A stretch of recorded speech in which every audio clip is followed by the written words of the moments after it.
भारत पर अंग्रेजों के शासनकाल के दौरान आसाम बर्मा की सीमा पर भारतीय कमांड के भूतपूर्व सेनापति एलपी फेरेल और ब्रिटिश सेना के एक कर्नल हिमालय की दुर्गम पहाड़ियों में तैनात थे। वो अपनी दूरबीन से देखते हैं कि एक नंगा वृद्ध व्यक्ति आंखें बंद किए बैठा है। उन्हें उस पर संदेह हो जाता है कि संभवतः ये कोई जासूस या षड्यंत्रकारी हो सकता है। वो अपनी दूरबीन उस पर फोकस कर लेते हैं। थोड़ी देर में वो देखते हैं कि वो वृद्ध उठता है और नदी के किनारे जा पहुंचता है। नदी में कोई लाश बहकर आ रही होती है। वो वृद्ध उस लाश को रोकता है और उसको कठिनाई से खींचकर बाहर निकालता है। इसके बाद उस लाश के समीप बैठ जाता है और अपने नाक को पकड़कर कुछ करता है। कुछ समय के पश्चात वो वृद्ध जमीन पर गिर जाता है, लेकिन वो लाश जीवित हो जाती है। ये दृश्य देखकर कर्नल विस्मय से भौचक्के रह जाते हैं। वो दौड़कर उस दृश्य के समीप पहुंचते हैं। वो व्यक्ति स्थिति को भांपकर मुस्कुराने लगता है। कर्नल उससे कहते हैं, पहली बार उन्हें अपने आप पर विश्वास नहीं हो रहा है। क्या यह सच्चाई है या उनका कोई भ्रम है? तब वो व्यक्ति कर्नल को समझाता है कि वो योग की एक कठिन साधना में लीन था। उसकी साधना की पूर्णता में अभी समय लगना है, परंतु उसका शरीर उसका साथ नहीं दे रहा था। यदि नया शरीर धारण करता तो बहुत अधिक समय लग जाता और संसार के सुखों में भटकने का भी भय रहता। इसलिए उसने जब देखा कि किसी युवा पर्वतारोही की लाश बहती हुई आ रही है, तो उसने तुरंत उस लाश का सदुपयोग करने की सोची। उसने वो वृद्ध शरीर छोड़ दिया और पर्वतारोही का युवा शरीर धारण कर लिया, जिससे इस नए शरीर से वो अपनी योग साधना को पूर्ण कर सके। कर्नल ने उससे आग्रह किया कि वो ये विद्या उसे भी सिखाए। तब उन्होंने विनम्रता पूर्वक इनकार कर दिया, ये कहकर कि यह आसान कार्य नहीं है। ये क्रिया अत्यंत जटिल है और इसमें अनेक वर्षों का अनुभव लगता है। इस सिद्धि को पाने के लिए लंबे समय तक इंद्रियों को वश में रखते हुए ध्यान साधना के कड़े अभ्यास करने पड़ते हैं, जिसके लिए विशेष मनोभूमि की आवश्यकता होती है।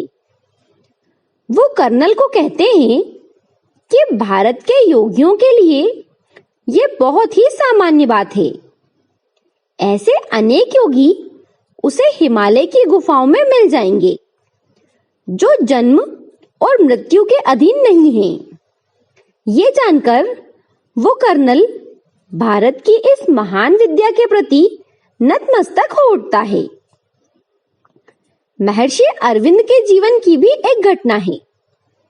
अरविंद विदेश से शिक्षा प्राप्त करके लौटे तो मातृभूमि की दुर्दशा देखकर उनका हृदय रो पड़ा। उन्होंने ब्रिटिश समय की एक सर्वोच्च परीक्षा पास कर ली थी और वे एक बड़े अधिकारी बनने जा रहे थे, लेकिन मातृभूमि के प्रेम ने उनका जीवन स्वतंत्रता संग्राम की तरफ मोड़ दिया। इसी आंदोलन में एक बार उन्हें 1 वर्ष का कारावास हुआ। काल कोठरी में अरविंद लगातार ईश्वर से भारत की स्वतंत्रता के लिए प्रार्थना करते रहे। अरविंद की यह पुकार हिमालय के सिद्ध ऋषियों तक पहुंची और वे सूक्ष्म रूप में महर्षि से मिलने कारागार में आए। उन्होंने अरविंद से पूछा कि क्या तुम इस राष्ट्र की स्वतंत्रता के लिए अपना जीवन अर्पित कर सकते हो? अरविंद के सकारात्मक उत्तर पाने पर वे आत्माएं कहती हैं कि इस राष्ट्र का अंग्रेजों से उद्धार सिर्फ साधना के बल पर ही होगा। ऋषियों के कहे अनुसार स्वतंत्रता आंदोलन में अरविंद अपनी भूमिका बदल लेते हैं। सीधे तौर पर स्वतंत्रता आंदोलन में ना कूदकर पर्दे के पीछे से वातावरण गर्म करने का काम संभालते हैं। जेल से छूटकर उनके साथियों को लगता था कि अरविंद पुनः पूरी शक्ति से स्वतंत्रता आंदोलन की कमान संभालेंगे, परंतु उन्होंने अपने बिछुड़े साथियों को एकत्र कर इस नई भूमिका के बारे में समझाया। हालांकि यह वातावरण गर्म करने का चक्कर अधिकांश की समझ से बाहर था। अरविंद उसके तुरंत बाद पौंडीचेरी की ओर प्रस्थान कर गए और ऋषियों के निर्देशानुसार सूक्ष्म को गर्म करने का अभ्यास करने लगे। जब वो इस कला में प्रवीण हो गए तो 1926 को एक कमरे में बंद हो गए और आजीवन 1950 तक उस कमरे में ही बंद रहे। एक उदाहरण गायत्री परिवार के श्रीराम शर्मा आचार्य जी का भी है। जब वो मात्र 15 वर्ष की आयु में अपने पूजा के कक्ष में गायत्री जप कर रहे थे तो हिमालय की एक ऋषि आत्मा उनके कमरे में आकर कहती है कि पूर्व जन्मों से मैं तुम्हारा गुरु रहा हूं। बचपन समाप्त होते ही तुम्हें मार्गदर्शन देने आया हूं। इस जन्म में तुम्हें बहुत से महत्वपूर्ण कार्य करने हैं। यह कहकर वो भावी जीवन की रूपरेखा बताकर वहां से चले जाते हैं। श्रीराम शर्मा आचार्य जी आजीवन उन्हीं के निर्देशानुसार युग परिवर्तन की ऋषियों की योजना में संलग्न हो गए। इसी प्रकार कभी कभार योगानंद परमहंस जी के पास भी हिमालय की एक ऋषि आत्मा आया करती थी, जिनको वो महाअवतार बाबा कहकर पुकारते थे।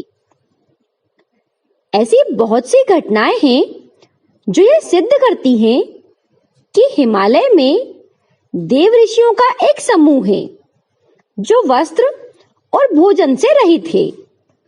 मतलब ना तो उन्हें भोजन की आवश्यकता है और न ही वस्त्रों की। ये ऋषि भी कई प्रकार के होते हैं, जैसे राज ऋषि, महर्षि और देव ऋषि।